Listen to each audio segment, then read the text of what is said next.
Witam Państwa bardzo serdecznie w kolejnym odcinku programu Tajemniczy Śląsk. Dzisiaj postaramy się zająć niejasnością, która od wielu lat przewija się nie tylko przez dyskusje, ale również przez wszystkie możliwe podręczniki.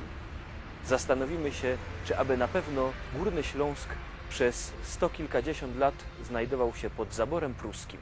Nieprzypadkowo znajdujemy się w miejscu, które od wielu już lat zwane jest Trójkątem Trzech Cesarzy. To tutaj stykały się granice trzech państw zaborczych. No właśnie, czy były to państwa zaborcze? Ekipa programu Tajemniczy Śląsk ustaliła, iż niekoniecznie musiało tak być. Sformułowanie pruski zabór Śląska jest spotykane powszechnie.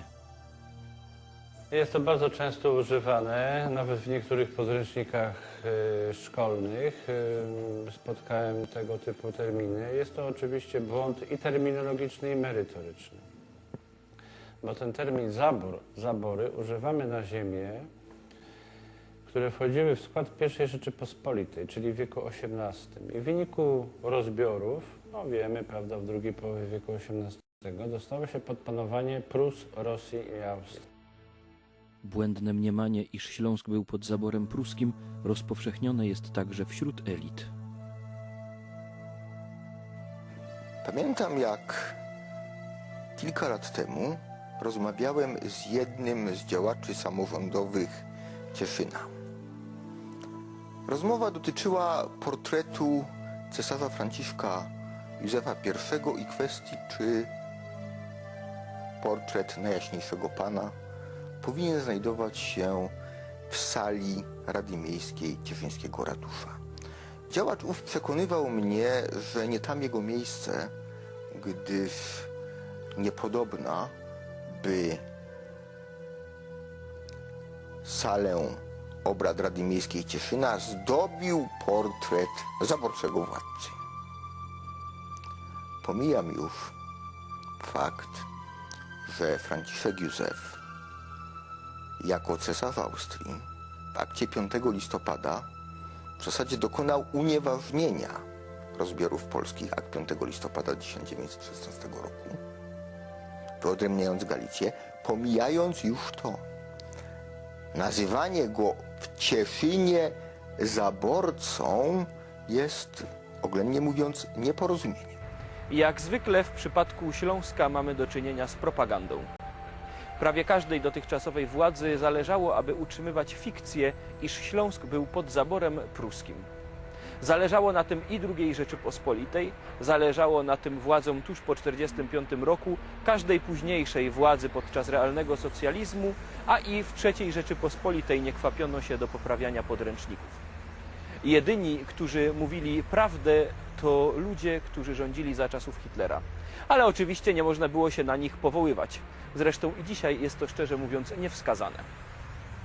Hitlerowcy po zajęciu Śląska twierdzili, iż Śląsk to pragermańska kraina, stąd też nie ma mowy o żadnym zaborze. Ale robili to tylko ze względu na własną agresywną politykę, a nie dla prawdy historycznej. Prawda bowiem wygląda tak, iż Śląska zrzekł się w XIV wieku Kazimierz Wielki.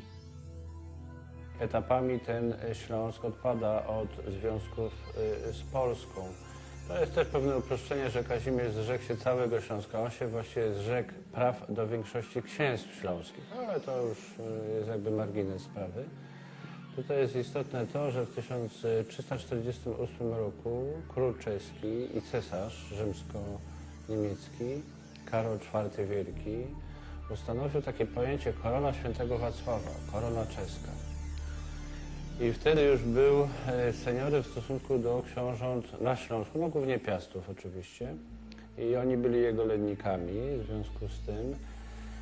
I Śląsk, jeszcze nie mamy takiego pojęcia politycznego, ale też w uproszczeniu możemy powiedzieć, że te księstwa śląskie stały się częścią korony świętego Wacława. Korona świętego Wacława, czyli ta korona czeska, to nie był jednolity organizm, tak jak sobie to dzisiaj wyobrażamy.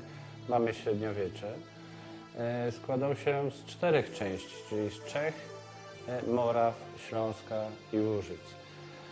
No i oczywiście Śląsk był w tej koronie świętego Wacława i te księstwa były lenne. W roku 1337 nastąpiło całkowite odłączenie Śląska od Polski. Potwierdzał następnie pokój kaliski w 1346. Król Polski Kazimierz Wielki wyrzekł się praw do Śląska na rzecz króla Czech podówczas Jana Luksemburskiego.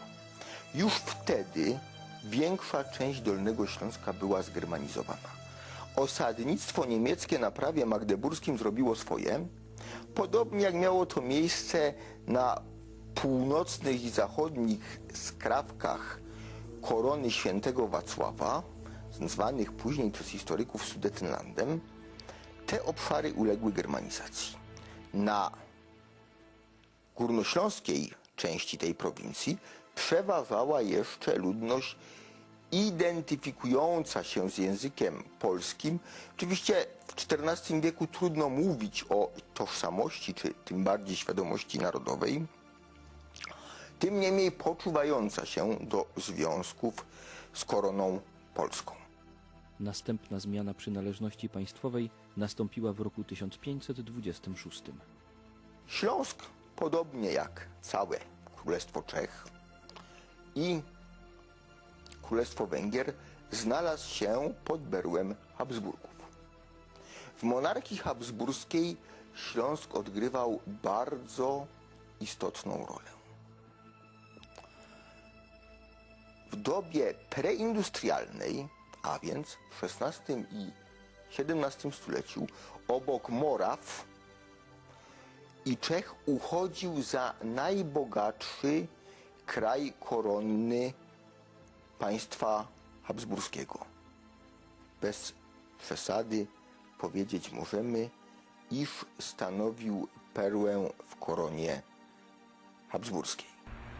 Nie da się ukryć, iż zmiana przynależności państwowej Śląska prawie zawsze odbywała się w sposób legalny. Najpierw całkowicie dobrowolnie zrzekł się Śląska król Kazimierz Wielki. Później, również na mocy realizowanego układu, Śląsk razem z całym Królestwem Czech stał się częścią Imperium Habsburgów.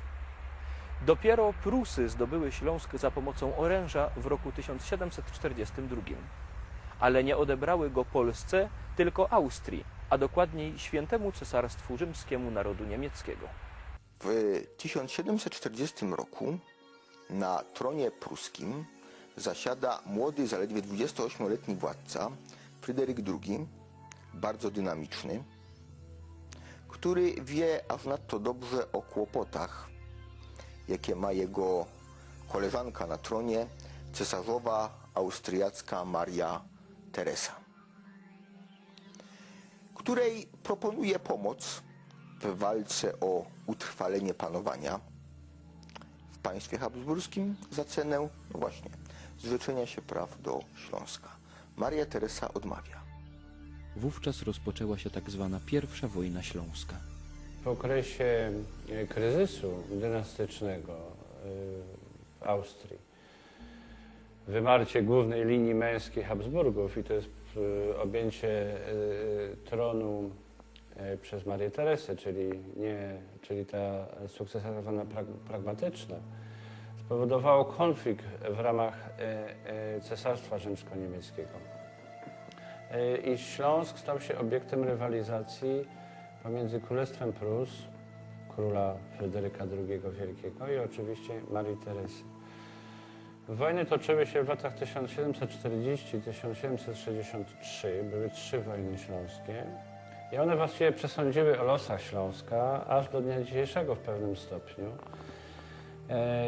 I mimo 2 następnych wojen, lat 1744-45 i 1756-63, właściwie pierwsza wojna, lat 1740-42, rozstrzygnęła ostatecznie, jak się okazało, przebieg granicy i Śląsk został podzielony.